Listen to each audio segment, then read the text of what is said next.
Okay, so surface area of a rectangle-based pyramid. This proved quite tricky. If we understand the connection between the pyramid itself and the net, life becomes a little bit easier. So let's go ahead and make that connection.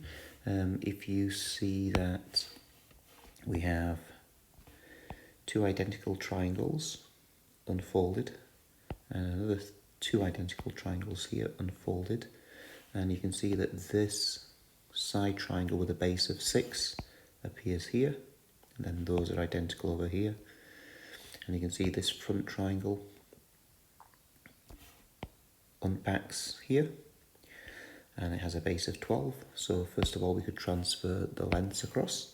There's 6 here. Oh, that's a little bit thick. Let's just get the eraser out. This is a 6 feet and this is a 12 feet for sure.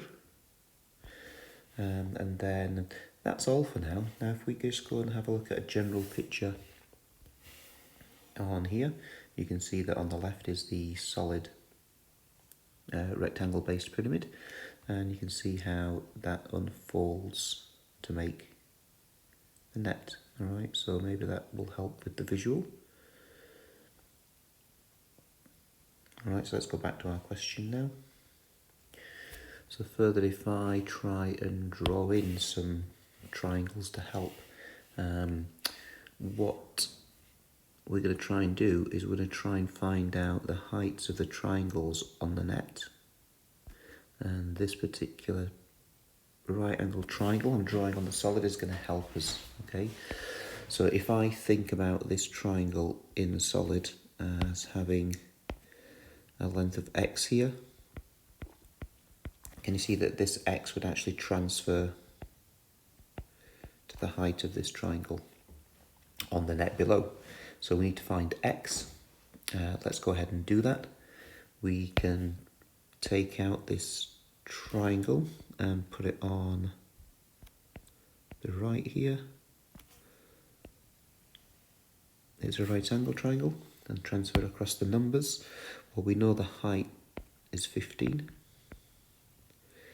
Then we just need to find out this distance across from the center to the edge, and you can clearly see that it's exactly half of the length of this rectangle base.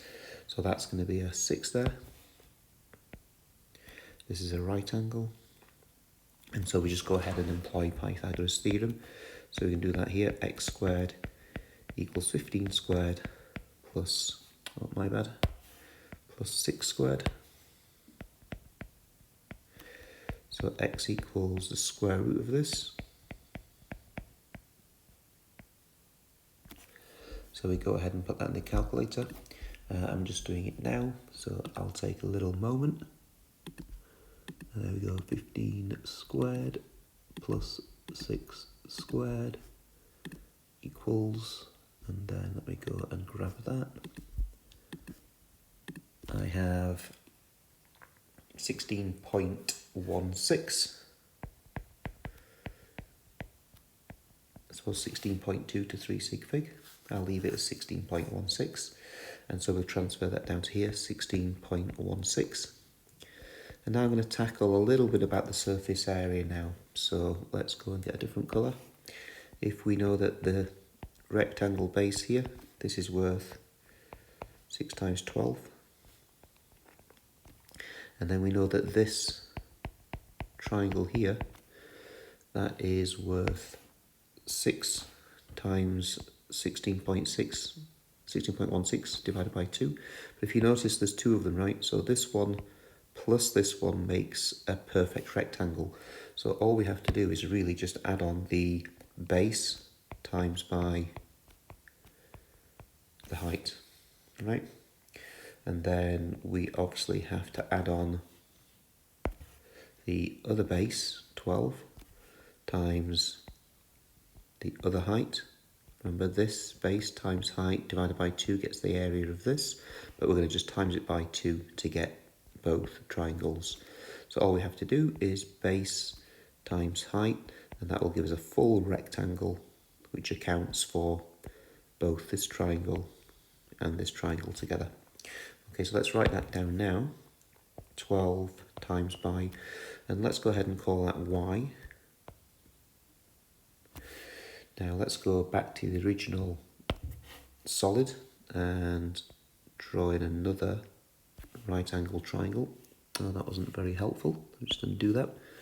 Draw another right angle triangle that might help me.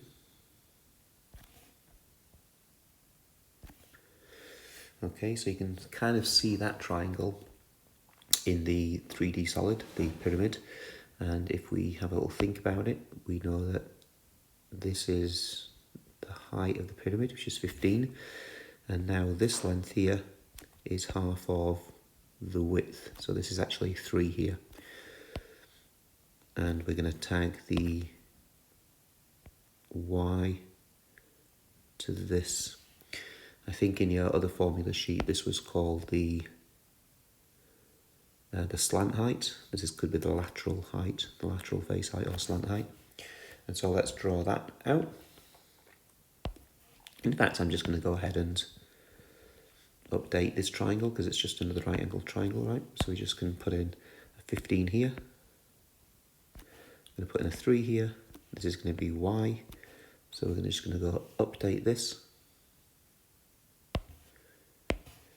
And instead of x's here, we're going to have y's. So we're just using the same technique. So this is y squared equals 3 squared plus 15 squared. So y equals the square root of 3 squared plus 15 squared. Remember, we can't just square root each piece individually. And we have to work out the 3 squared plus 15 squared, get an answer, and then square root it. So I'll go ahead and do that in my calculator.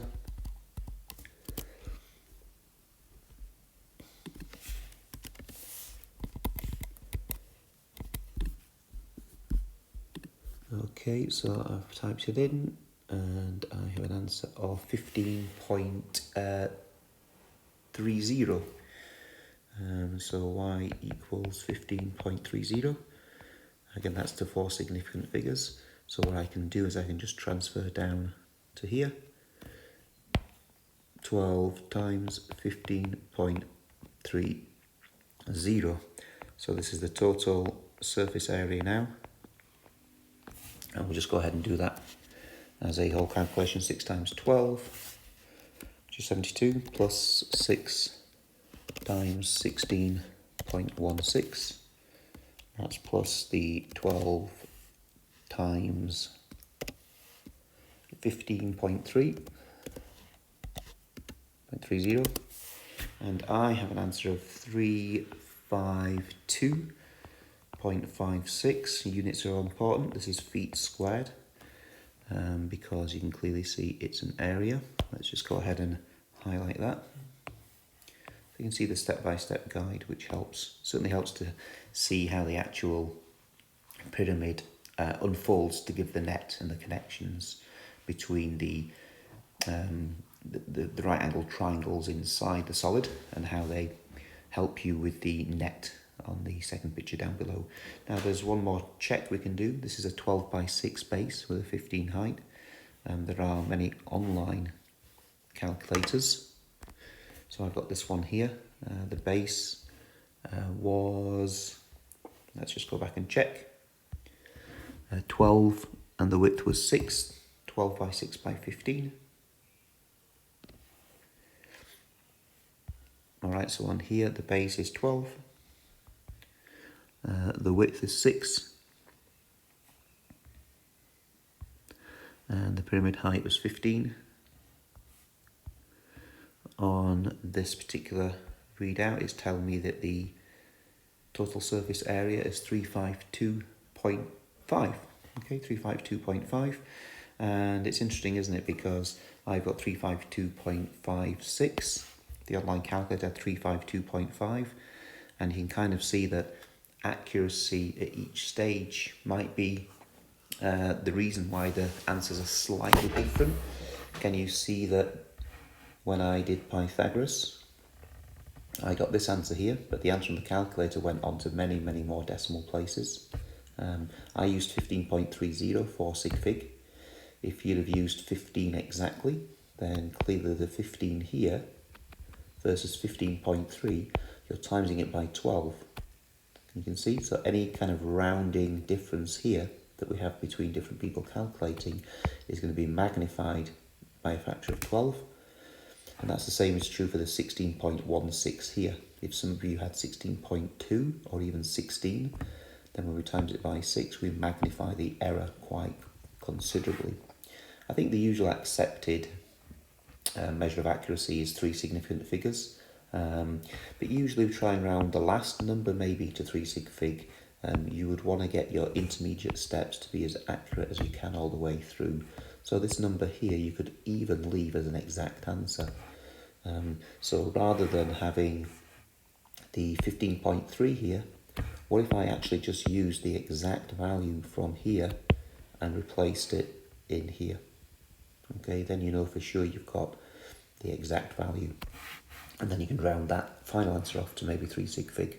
So I'll just leave that to you to try and see if that makes much of a difference.